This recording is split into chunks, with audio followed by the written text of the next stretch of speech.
저는 지난주에 이어서 성벽 낙성식의 은혜로운 구속 경륜 두 번째로 말씀을 증거하겠습니다. 때는 주전 444년 6월 25일이죠. 하나님의 은혜 가운데 예루살렘 성벽을 완공했습니다.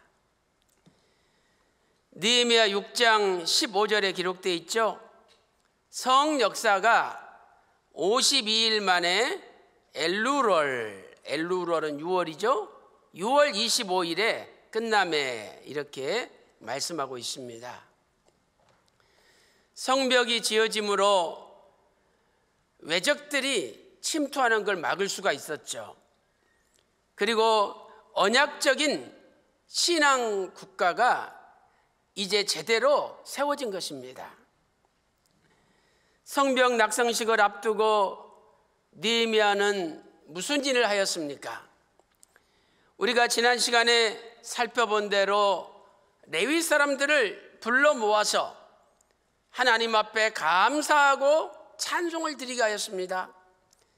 느헤미야 12장 27절에 기록하고 있죠. 그 다음에는 제사장들과 레위인들, 백성들, 심지어는 성문과 성벽까지도 정결케 하는 예식을 가졌습니다. 그 말씀이 느헤미야 12장 30절에 기록되어 있죠.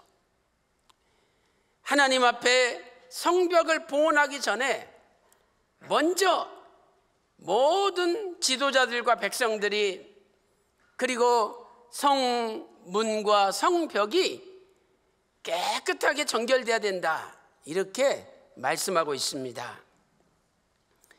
그리고 나서 느헤미야는 찬양 대열을 둘로 나눴습니다. 그리고 성벽 위를 찬양 대열들이 하나도 빠짐없이 발로 밟도록 명령했던 것입니다. 오늘 설교 내용은 휘선 방울식 원로 목사님께서 저술하신 구속사 시리즈 11권 하 수룹바벨 성전과 귀한 자들의 성별된 족보 204페이지부터 211페이지를 꼭 보시면 여러분들이 이해가 빨리 될 것입니다.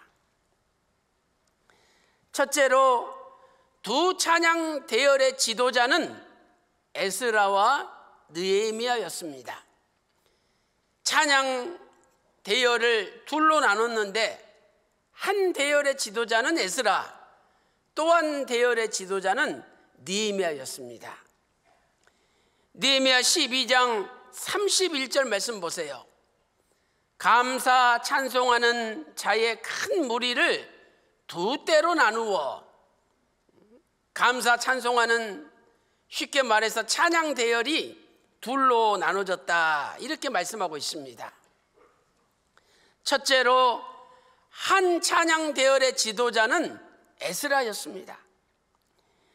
느헤미야 12장 31절 맨 끝부분 보니까 한때는 우편으로 분문을 향하여 가게 하니, 그 다음에 그 찬양 대열의 지도자 17명이 기록되어 있죠. 느헤미야 12장 32절부터 36절 보니까 우리가 지난주에 살펴봤듯이 17명의 이름이 기록되어 있습니다. 이들은 승리한 자들이라는 거죠. 그리고 나서 느헤미야 12장 36절 맨 끝에 보니까 학사 에스라가 앞서서 이 찬양 대열의 지도자는 에스라였다라고 말씀하고 있습니다. 두 번째로 다른 찬양 대열의 지도자는 느헤미야였습니다. 찬양 대열을 둘로 나눴는데 다른 찬양 대열은 느헤미야가 이끌었죠. 느헤미야 12장 38절 말씀 보세요. 감사 찬송하는 다른 때는 저희를 마주 진행하는데, 다른 때가 나오잖아요. 여기 마주 진행하는데 이 마주라는 단어는 히브리어로 물인데 이것은 반대 방향의 이런 뜻이죠. 그래서 에스라 제사장이 이끄는 찬양대가 성벽 남쪽으로 빙 둘러갔고, 느헤미야가 주도가 된 찬양 대열은 성벽 북쪽으로 이렇게 걸어갔습니다. 느헤미야 12장 38절에 내가 백성의 절반으로 더불어 그 뒤를 따라, 이 내는 느헤미야를 가리키죠. 그러니까 다른 대열의 이 지도자는 느헤미야라고 성경은 말씀하고 있습니다. 자, 그런데 우리가 주목할 것은 에스라와 느헤미야가 서 있는 찬양 대열의 위치가 달랐다는 거예요. 우리가 생각할 때는 에스라 선지자도 한 찬양 대열의 제일 앞에 서고 느헤미야도 다른 찬양 대열의 제일 앞에 서야 맞겠다 생각하겠죠. 근데 성경은 그렇게 기록되어 있지 않습니다. 에스라는 찬양 대열의 맨 앞에 섰습니다. 느헤미야 12장 36절 끝부분 보니까 학사 에스라 앞서서 에스라가 제일 앞장섰다는 거죠. 그런데 느헤미야는 찬양 대열의 앞에 선 것이 아니라 중간에 서서 그 찬양 대열을 이끌었다는 것입니다. 느헤미야 12장 38절 말씀 보세요.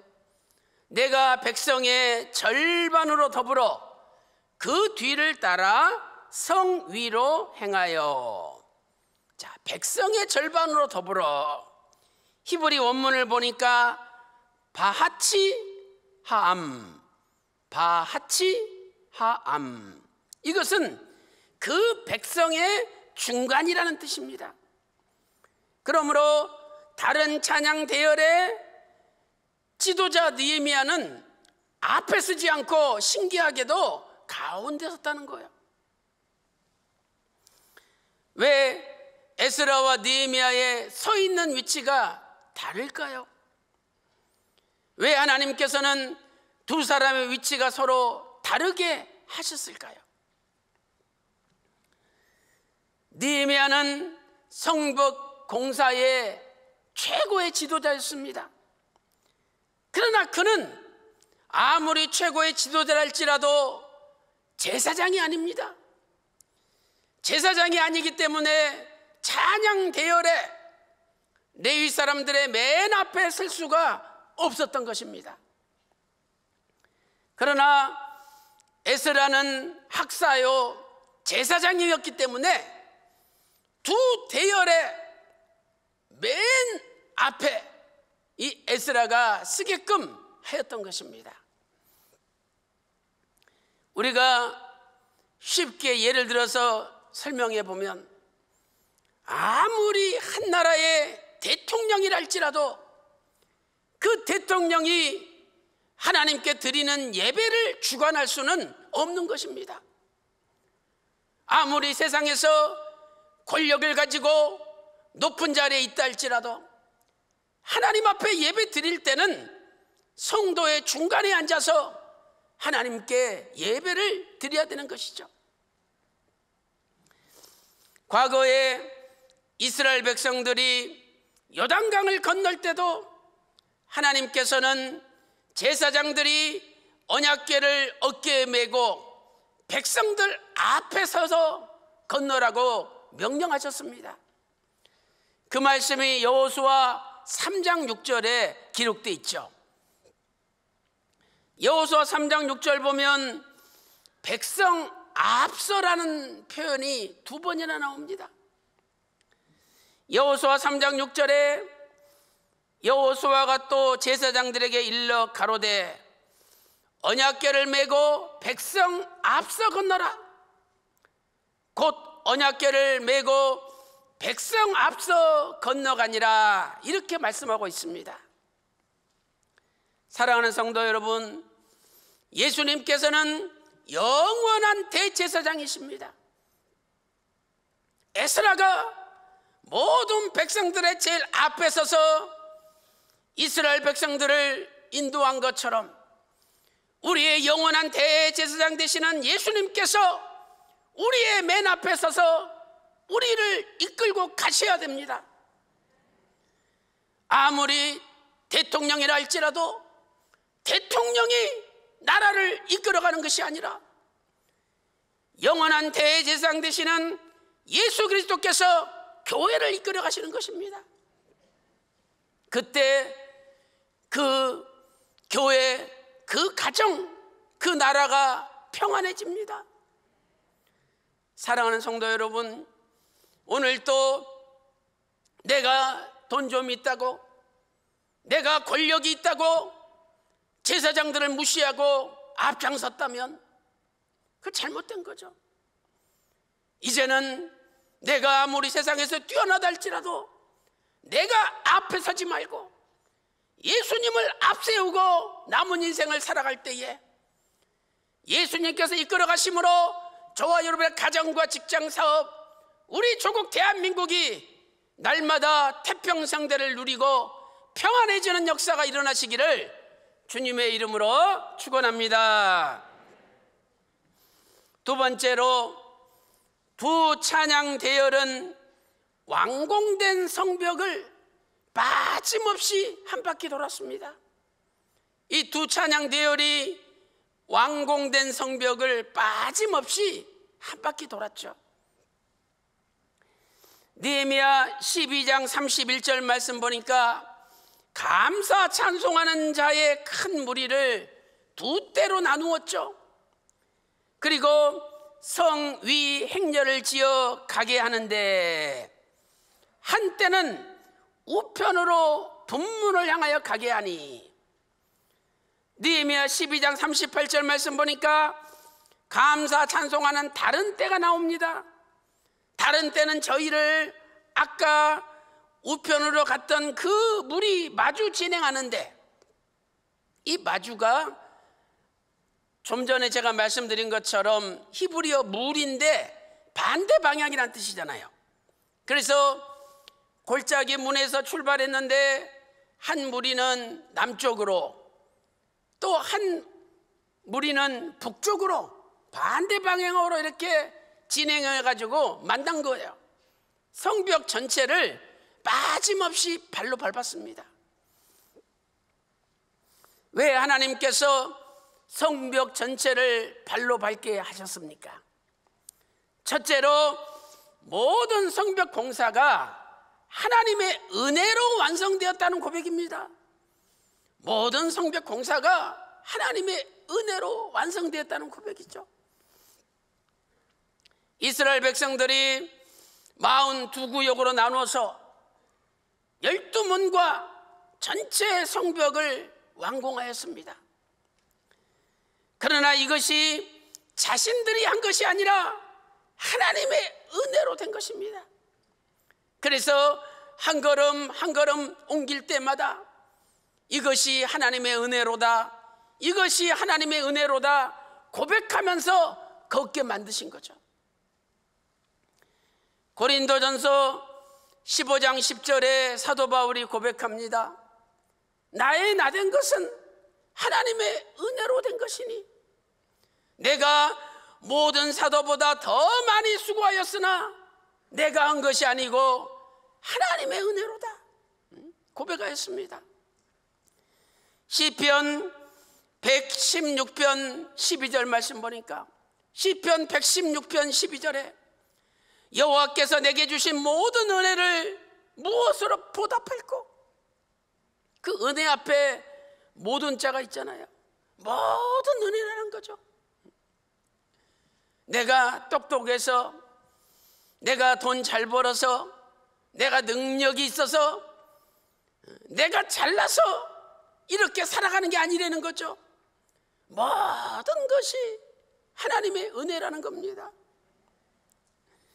사랑하는 성도 여러분, 우리도 모든 것이 하나님의 은혜라고 고백하며 날마다 그 모든 은혜를 보답하기 위하여 살아갈 때에 하나님께서 기뻐하실 줄로 믿습니다.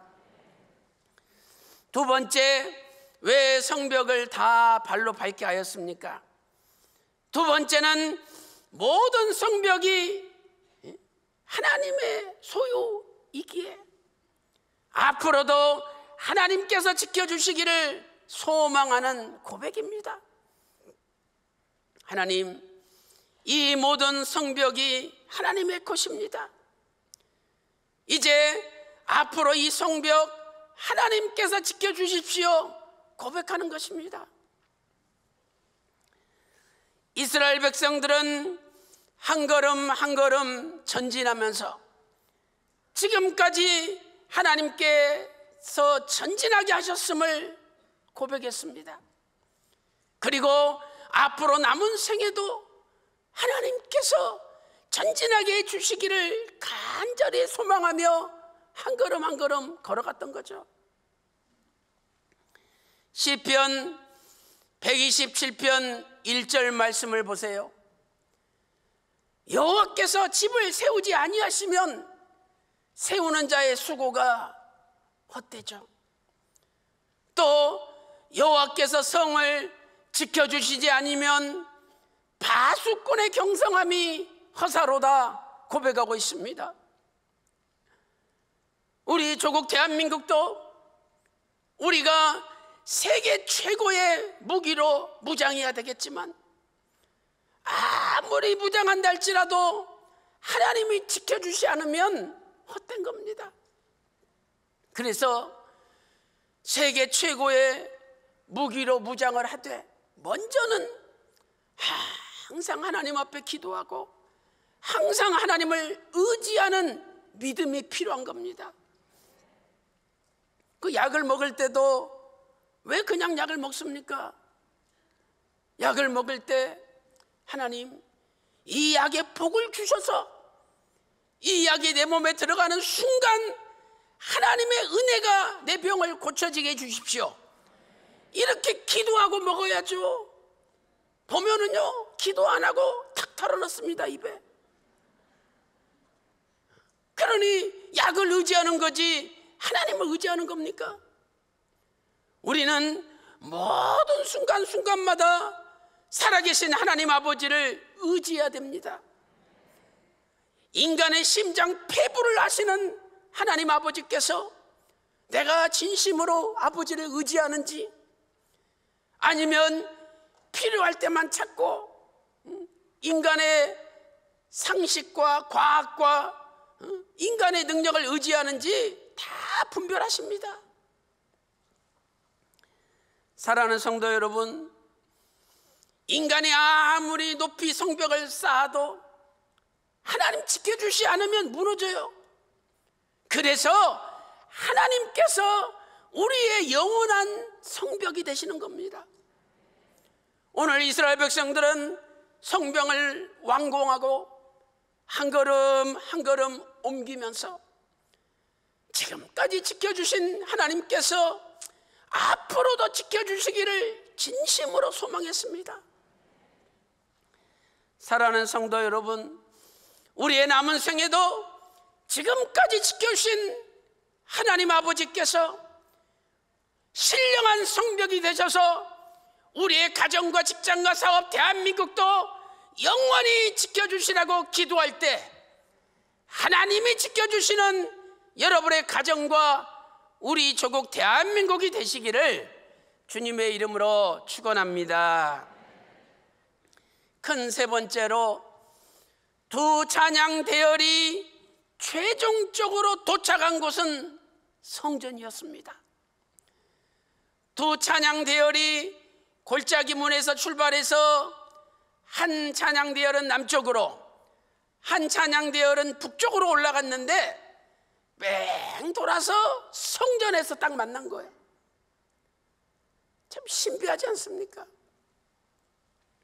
첫째로, 에스라 찬양 대열의 경로는 골짜기 문의 아래쪽 남쪽이었습니다.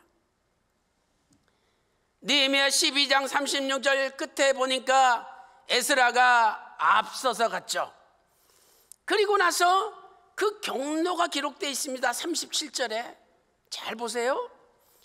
샘문으로 말미암아 전진하여 성에 올라가는 곳에 이르러 다윗성의 층계로 말미암아 층계로 올라가서 다윗의 궁 윗길에서 동양하여 수문에 이르렀고. 자, 이 느헤미야 12장 37절은 히브리 원문을 볼 때 좀 더 명확하게 해석할 수가 있어요. 우리말 성격에 이 해석이 잘 이해 안 되는 부분이 많습니다. 자, 느헤미야 12장 37절 보니까 첫째, 전진하여 배 네게담, 바로 앞에란 뜻이죠. 전진하여 배 네게담, 바로 앞에.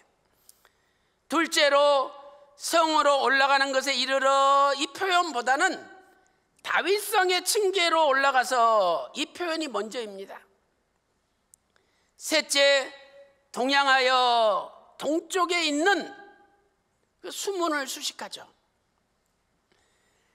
자, 여기 느헤미야 12장 37절 전진하여 바로 앞에란 뜻이죠. 그 다음에 성으로 올라가는 곳에 이르러, 또 다윗성의 층계로 올라가서, 이 부분이 히브리 원문에는 바뀌어 있어요.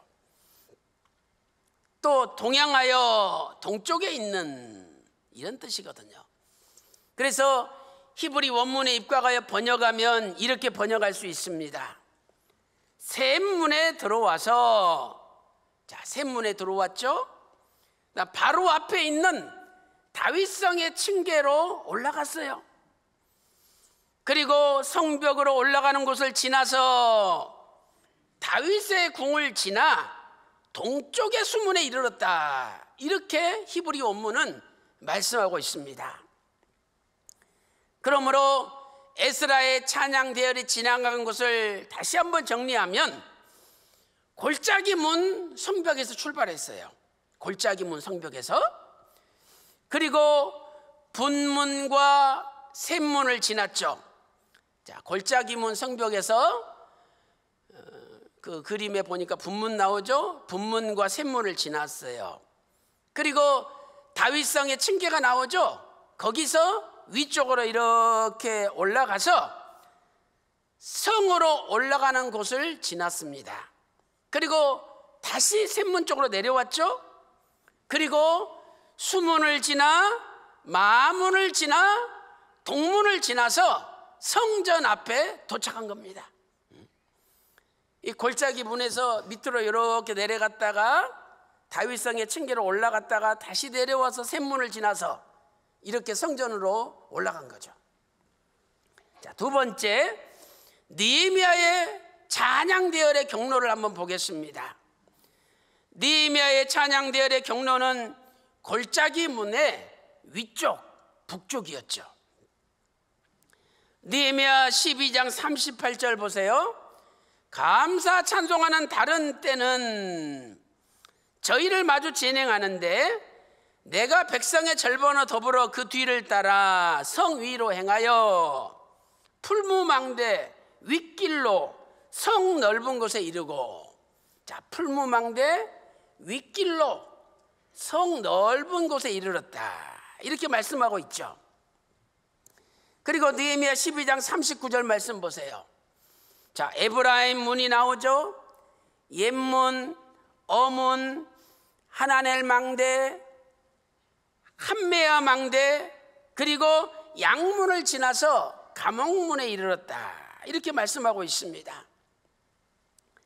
자, 그림을 보시면 느헤미야의 찬양 대열은, 자, 골짜기 문에서 출발을 했는데, 자, 에브라임 문 나오죠. 그런데 풀무 망대를 지나서 거기 넓은 성벽으로 가는 거죠.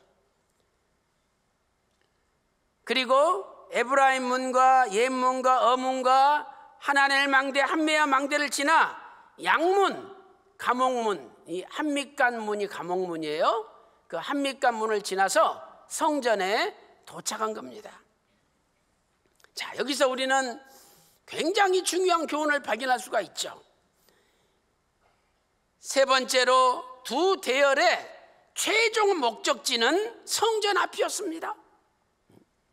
성벽을 돌아서 두 대열이 만난 곳이 성전 앞이에요. 이게 무슨 뜻입니까? 예루살렘 성벽을 완공한 것도 결국은 성전을 지키기 위해서 완공했다는 겁니다. 느헤미야 12장 40절 말씀 보세요.